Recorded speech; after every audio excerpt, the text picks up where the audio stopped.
Annyeong! Ito ang view namin pagkagising sa umaga. Masaya lang ng paggising mo, ito agad yung makikita mo. Pero gaya ng sabi nga nila, all good things must come to an end.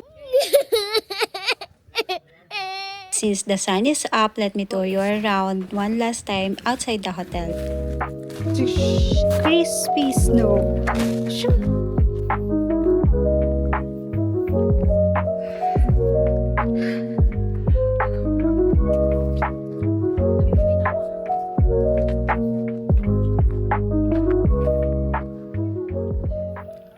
There are 3 hotels in this area. One is the Peak Palace, tapos in front is the Park Chalet, tapos in opposite nila, Shadag, where we checked in. Hindi ko na nga lang nakuhanan ng maayos yung interior ng hotel pero napakaganda niya. Anyways, it's time for us to check out. And we're going to Baku. Just here.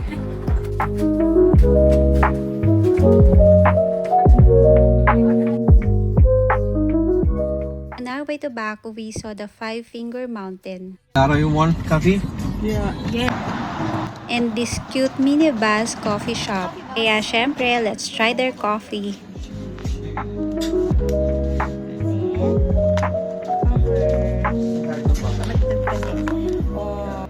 The coffee mocha is perfect.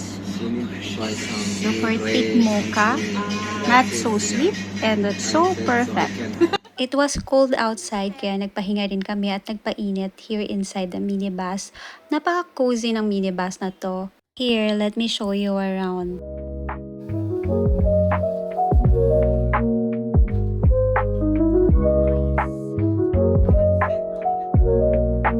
Pahingahan. This Five Finger Mountain is also called Beshbarmag Mountain. It's located in Shason district of Azerbaijan. Our tour guide said people are coming here to pray and make a wish. O siya, yun na muna for tonight. See you in Baco tomorrow. Bye!